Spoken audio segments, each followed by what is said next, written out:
창세기 6장 5절로 12절에 있는 말씀인데요, 한 절씩 서로 교독하겠습니다. 제가 먼저 5절 읽겠습니다.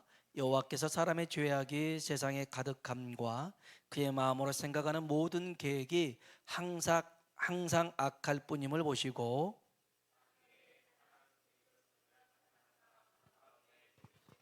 이르시되 내가 창조한 사람을 내가 지면에서 쓸어버리되 사람으로부터 가축과 기는 것과 공중의 새까지 그리하리니 이는 내가 그것들을 지었음을 한탄함이니라 하시니라. 이것이 노아의 족보니라. 노아는 의인이요 당대의 완전한 자라. 그는 하나님과 동행하였으며 그때 온 땅이 하나님 앞에 부패하여 포악함이 땅에 가득한지라. 하나님이 보신즉 땅이 부패하였으니 이는 땅에서 모든 혈육 있는 자의 행위가 부패함이었더라. 아멘. 한번 인사할까요? 하나님의 은혜가 당신에게 임하기를 원합니다. 하나님의 은혜가 당신에게 임하기를 원합니다. 아멘. 한번 더, 하나님이 당신에게 복 주시기를 원합니다. 하나님이 당신에게 복 주시기를 원합니다. 아멘. 우리가 수요일 날 창세기 말씀을 보고 있습니다. 창세기 6장을 시작하면 사람이 어떻게 사람의 죄악이 어떻게 전개된가를 세 단계로 볼 수 있는데, 그 첫 번째는 번성함이었습니다. 번성하기 시작할 때에 죄에 흔들리기 시작한 거죠. 여러분, 번성하는 건 죄가 아닙니다. 그러나 번성케 하시는 하나님을 놓쳐버리고 그 번성에 집중하다 보면 하나님으로부터 마음을 떠나게 되어 있습니다. 그래서 어떤 의미에서는 감당할 수 있는 것이 복이지 감당할 수 없는 것은 독이 될 때도 있어요. 만일 저한테 더 큰 뭔가를 주셨다면 저는 훨씬 많이 하나님 더 제대로 못 할 수도 있었을 텐데, 물론 지금에 만족하고 나는 이대로 영원토록 살겠습니다는 아니겠지만, 그래도 지금 내가 감사하고 살아갈 수 있는 것 같아요. 잠언서 30장에 보면 아굴이라는 사람이 있는데 참 지혜로운 사람입니다. 그는 하나님 앞에 평생 두 가지를 기도했습니다. 첫 번째로는 하나님, 내가 헛된 것과 거짓말을 하지 않게 해주세요. 거짓말을 하지 않게 해주세요. 이게 그의 첫 번째 기도 제목이었습니다. 두 번째는요, 하나님, 나를 가난하게도 마시고 부하게도 마시고 오직 필요한 양식으로 나를 먹여주십시오. 너무 부하면 하나님 잊어버릴까 두렵고요, 너무 가난하면 내가 도둑질해서 하나님의 영광 가릴까 두렵습니다. 그래서 그냥 감사할 수 있을 만큼만 내게 복을 주십시오. 이게 아굴이 했던 기도입니다. 여러분, 정말 여러분에게 하나님께서 넘치도록 풍성한 복을 주셔도 그 복이 아닌 복 주시는 하나님을 바라볼 수 있길 주의 이름으로 축복합니다. 그러면 흔들리지 않습니다. 언제나 저와 여러분의 시선은 하나님을 향할 수 있길 축복합니다. 두 번째 6장에 보니까 자기가 좋아하는 대로 살았습니다. 하나님을 말씀을 쫓아 살아가야 될 사람들이 세상 재미와 즐거움에 빠져서 자기가 원하는 모든 여자들을 아내로 삼았습니다. 여러분, 죄악은 말씀이 없는 곳에 기생합니다. 말씀이 있는 곳에는 죄가 들어올 수가 없습니다. 죄가 들어올라 할지라도 말씀이 기준이 되니까 이걸 통제할 수가 있습니다. 그런데 말씀이 없잖아요. 기준이 없잖아요. 그냥 그대로 넘어지고 쓰러지고 말더라는 거죠. 그래서 시편 119편 11절에 보면 내가 주께 범죄하지 아니하려 하여 주의 말씀을 내 마음에 두었나이다. 여러분, 항상 말씀을 마음에 두고 살길 축복합니다. 하나님은 안 보여도요, 하나님의 말씀을 품고 살잖아요. 요셉은 어떠한 그 죄에 노출된 상황 속에서도 말씀을 품었기 때문에 죄에 넘어지지 않았더라는 것입니다. 사실 우리의 정체성은 하나님의 말씀입니다. 하나님의 말씀을 품고 살아갈 때 우리가 진정한 하나님의 사람이 될 줄로 믿습니다. 말씀을 알고 기억하는 수준에서 끝나면 안 됩니다. 여러분이 말씀을 들었으면 어미 닭이 알을 품듯이 그 말씀을 품어야 됩니다. 말씀이 열매가 맺도록이요.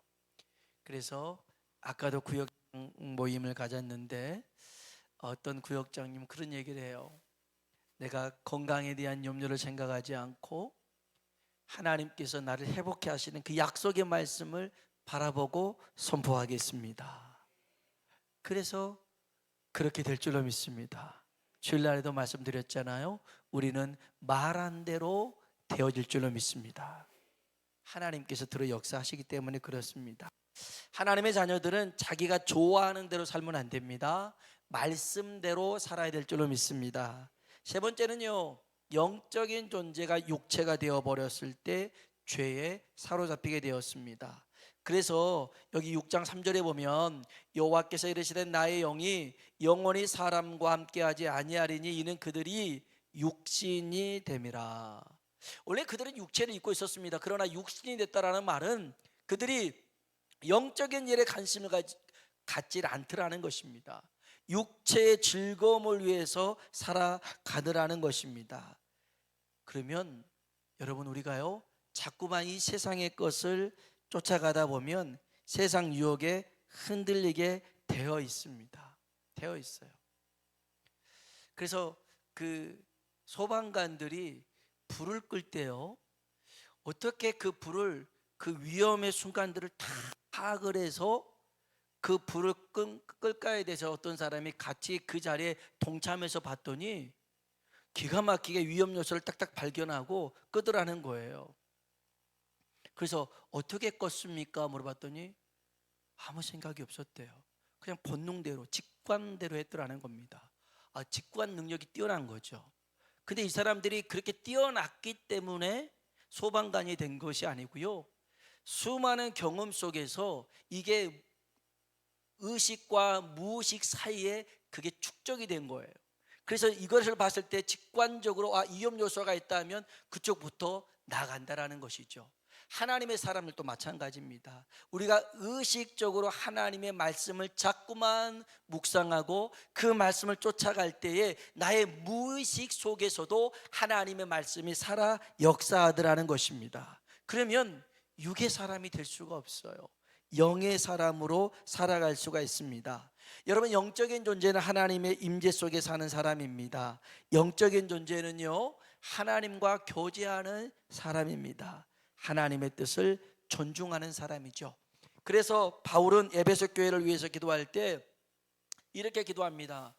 지혜와 계시의 영을 허락해 주십시오.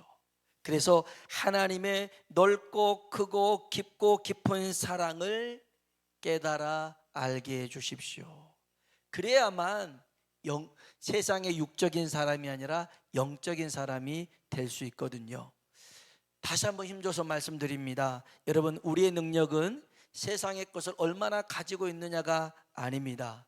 하나님 임재 속에 하나님과 함께 살아가는 것이 우리의 능력인 줄로 믿습니다. 오늘 본문에 보면 하나님께서 한탄하시는 내용, 근심하시는 내용이 나옵니다. 왜 그러냐면 우리 한번 볼까요? 5절 6절입니다. 5절 6절입니다. 읽어볼까요?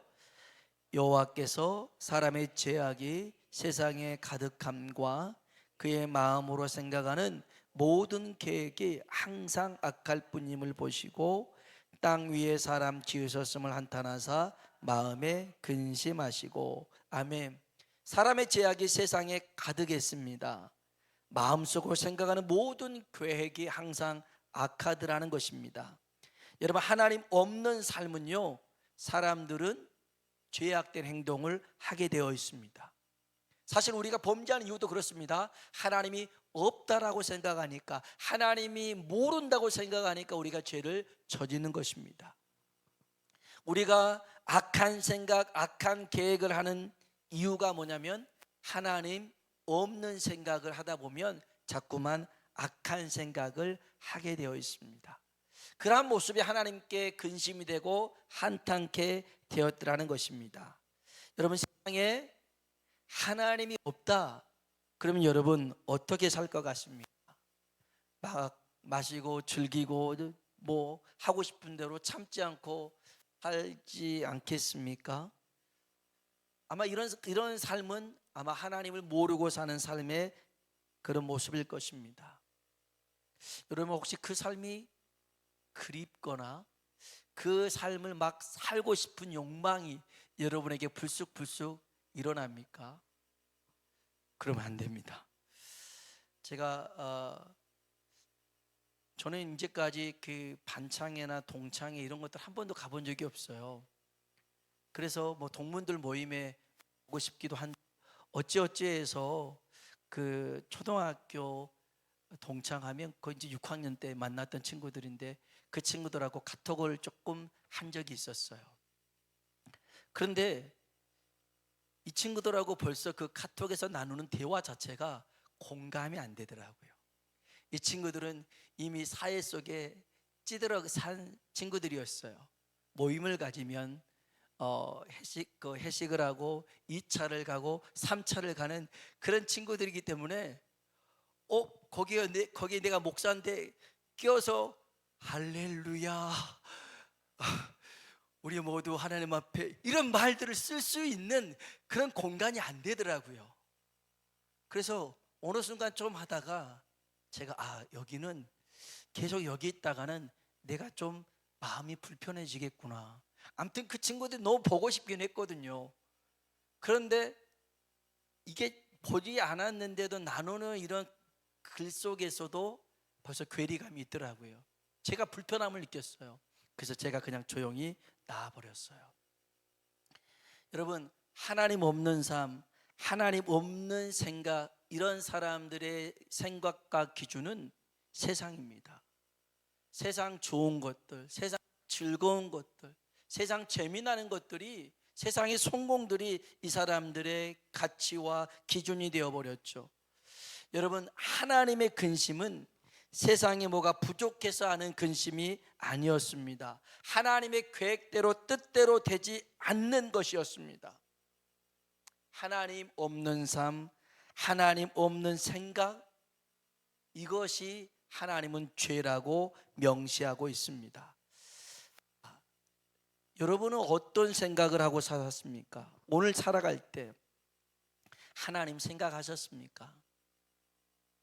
하나님과 동행하셨습니까? 저는 어제 깜짝 놀랐어요.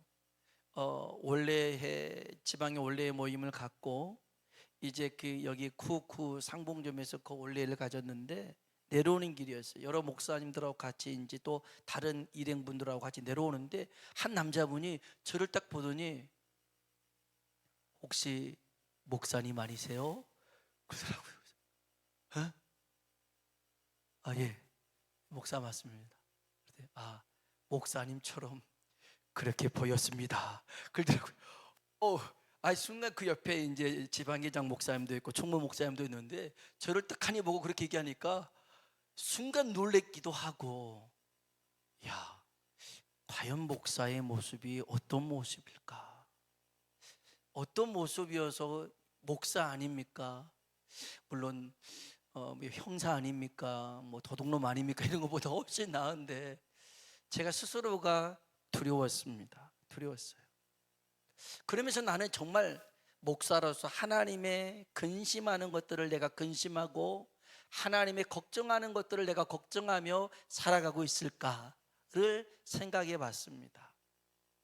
아까 그랬잖아요. 하나님의 한탄과 근심은 하나님 없는 삶, 하나님 없는 생각을 살아가는 그 모습이 하나님에게 근심이 됐더라고요. 여러분, 무엇으로 근심하십니까? 일전에 한번 제가 극동방송을 들었는데요, 거기 기도 제목을 내놓고 그 나왔던 게스트 목사님이 그 기도 제목을 같이 기도하는 그런 프로그램이 있었어요. 어떤 성도님이 기도 제목을 냅니다. 제 딸이 있는데요, 여드름이 심해요. 그게 기도 제목이었어요. 아니, 여드름 심한 게 무슨 기도 제목이지? 그랬더니 여드름이 너무 심해서 우울증이 오고 대인기피증이 생긴다는 거예요. 저는 그런 경험이 없어서 절 공감을 못했는데 저희 아이들 클 때 보니까 우리 애들도 마찬가지로 여드름 때문에 고민을 많이 하더라고요. 뭔가 동그란 걸 붙이기도 하고 잘라서 붙이기도 하고 막 붙이면서 하더라고요. 한편으로 저도 생각난 것이 있었어요. 제가 학창 시절에 중학교 때였던 것 같아요. 아니, 비듬이 좀 많이 있었던 거였어요. 그때는 샴푸가 귀한 시대였기 때문에 세숫비누로 머리를 감다 보니까 비듬이 더 있었던 것 같아요. 그래서 비듬을 어떻게 하면 없애볼까 하다가 빨래비누가 좋을 것 같아. 그래서 빨래비누를 한번 감았어요. 감았더니 여전히 난 것 같아요. 그래서 또 감았어요. 성경에도 나만이 7번 요단강에서 씻었잖아요. 7번 정도로 계속 감았더니 뭔가 머리에서 끈적끈적함이 나오더라고요. 이게 이제 그 두피가 상해서 막 끈적끈적 거렸던 것 같아요. 그때는 그 비듬 때문에 막 신경이 썼던 것 같아요. 근데 여러분은 오늘 무엇 때문에 근심하며 살았습니까? 여러분의 근심과 여러분의 걱정이 정말 하나님이 근심하는 근심과 걱정으로 일치된 삶을 살고 있습니까? 여러분 삶에 하나님을 의식하고 하나님을 생각하고 하나님과 함께하는 삶을 산다면 여러분은 하나님의 기쁨이 될 줄로 믿습니다. 그런 사람이 있습니다. 하나님의 한탄과 근심 속에서도 희망이 되고 이인이 되었던 사람 구절에 나오죠. 같이 한번 구절 말씀 읽어보겠습니다. 이것이 노아의 족보니라. 노아는 의인이요 당대의 완전한 자라. 그는 하나님과 동행하였으며. 아멘, 아멘. 노아를 이렇게 소개합니다. 노아의 족보래요. 노아의 족보 얘기하면서 노아를 먼저 얘기합니다. 노아는 의인이었다. 이게 족보에 먼저 들어갔더라는 거예요. 노아는 당대의 완전한 자였다. 노아는 하나님과 동행했더라는 것입니다. 의인, 믿음으로 살았다는 것입니다. 완전한 자, 말씀으로 살았다는 것입니다. 하나님과 동행한 자, 하나님의 임재 속에 살았다는 것입니다. 이 시대에 하나님께 희망이 되는 사람은 바로 이와 같이 의인이요 완전한 자요 하나님과 동행하는 사람이 하나님의 희망이 될 줄을 믿습니다. 이게 참 아이러니하지 않습니까? 하나님이 사람 때문에 한탄하고 근심하시는데, 그런데 또 사람 때문에 하나님이 위로를 받고 희망을 갖습니다. 사람으로 마음 아파하시고 사람으로 위로를 받습니다. 오늘 저와 여러분이 하나님의 희망이 될 수 있는 그러한 사람 되길 주의 이름으로 축복합니다. 물론 노아가 믿음이 좋아서만 이렇게 된 거 아닙니다. 8절 한번 볼까요? 8절입니다. 읽어봅시다. 그러나 노아는 여호와께 은혜를 입었더라. 하나님의 은혜가 필요합니다. 내가 아무리 믿음이 좋아도 아무리 말씀을 많이 알고 있어도 하나님의 은혜가 아니면 아무것도 아니더라는 것입니다. 오늘 저와 여러분이 하나님의 은혜 속에 살아가길 축복합니다. 정리를 해보면 이렇습니다. 하나님께서 세상을 홍수로 심판하십니다. 죄가 세상에 가득하기 때문이죠. 누구의 죄였을까요? 어떤 사람의 죄였을까요? 물론 세상 모든 사람들의 죄 때문에 사람으로부터 짐승까지 심판받았습니다. 그런데 더 세밀하게 살펴보면 하나님의 아들들의 죄였습니다. 하나님의 사람들의 죄였다는 거죠. 다시 볼까요? 6장 1절로 3절을 봅시다. 6장 1절로 3절 읽어봅니다. 사람이 땅 위에 번성하기 시작할 때에 그들에게서 딸들이 나니 하나님의 아들들이 사람의 딸들의 아름다움을 보고 자기들이 좋아하는 모든 여자를 아내로 삼는지라. 여호와께서 이르시되 나의 영이 영원히 사람과 함께하지 아니하리니 이는 그들이 육신이 됨이라.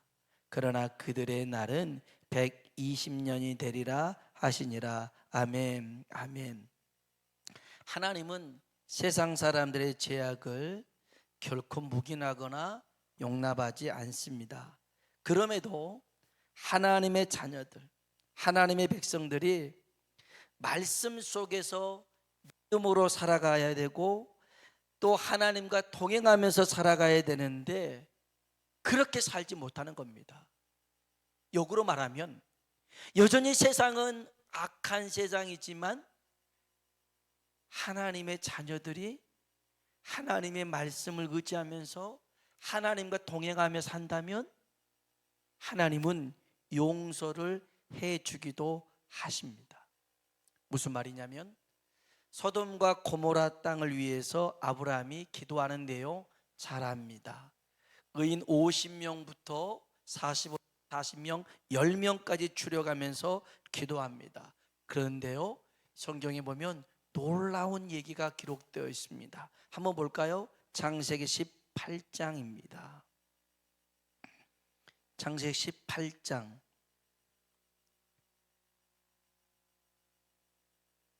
23절로 26절입니다. 창세기 18장 23절로 26절입니다. 같이 한번 읽어볼까요? 아브라함이 가까이 나아가 이르되 주께서 의인을 악인과 함께 멸하려 하시나이까? 그 성 중에 의인 50명이 있을지라도 주께서 그것을 멸하시고 그 50의인을 위하여 용서하지 아니하시리이까? 주께서 이같이 하사 의인을 악인과 함께 죽이심은 부당하오며 의인과 악인을 같이 하심도 부당하니이다. 세상을 심판하시는 이가 정의를 행하실 것이 아니니까. 여호와께서 이르시되 내가 만일 소돔 성읍 가운데에서 의인 50명을 찾으면 그들을 위하여 온 지역을 용서하리라. 아멘. 여기 26절 보세요. 하나님이 약속하십니다. 여호와께서 이르시되 내가 만일 소돔 성읍 가운데서 의인 50명을 찾으면 그들을 위하여 온 지역을 용서하리라. 그 사람들 때문에 그 모든 지역을 용서하겠다는 것입니다. 28절에 보면 그 마지막 절에 보면 내가 거기서 45명을 찾으면 뭐하지 아니하리라? 멸하지 아니하리라. 아멘. 자, 의인 50명이 있고 45명이 있으면 내가 그들의 죄악을 심판하는 것을 미루겠다, 이렇게 한 게 아닙니다. 용서하겠다는 것입니다. 다 없는 걸로 하겠다는 것입니다. 의인 50명, 45명만 있으면 그들의 죄는 내가 용서하겠다. 그들을 내가 다 품어주겠다라고 약속하십니다.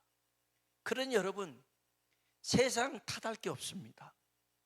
오늘 저와 여러분이 하나님의 희망이 되어서 하나님이 찾으시는 그 사람이 되어서 하나님의 등불을 비출 수 있길 주의 이름으로 축복합니다. 예레미야 5장 1절에 보면 예루살렘 거리에서 정의를 행하며 진리를 구하는 한 사람만 있어도 이 성읍을 용서하리라. 예루살렘 거리를 찾아봐라. 거기서 진리를 행하고 정의를 행하는 한 사람만이라도 있다면 내가 예루살렘을 용서하겠다는 것입니다. 없더라는 거예요. 그 한 사람도 없더라는 거예요. 하나님 마음이 아파한 그 한 사람이 없어서 예루살렘이 무너지고 심판을 받게 되더라는 것입니다. 여러분, 그래서 우리는 모든 적용을 세상 사람이 아닌 나에게 해야 됩니다. 하나님은 세상 사람들의 죄 잘못에 대해서 관심 있지요. 그러나 그들보다는 나에게, 하나님의 자녀된 우리에게 어떠한 모습으로 살아가고 있는가를 지켜보고 계신 줄로 믿습니다. 이유는 하나입니다. 네가 희망이니까. 네가 희망이니까. 하나님이 우리를 이 마지막 때의 희망으로 보고 계십니다. 꺼지면 안 됩니다. 희망의 불빛을 비출 수 있길 주의 이름으로 축복합니다. 그래서 참 모든 사람 때문에 상처를 받았던 그 하나님이 노아를 통해서 위로를 받듯이 오늘 이 세상 속에 살아가는 죄악이 범람하는 세상 속에라 할지라도 하나님의 희망의 끈을 계속 이어갈 수 있는 저와 여러분이 되길 주의 이름으로 축원합니다. 우리 찬송을 한번 부릅시다. 191장 내가 매일 기쁘게.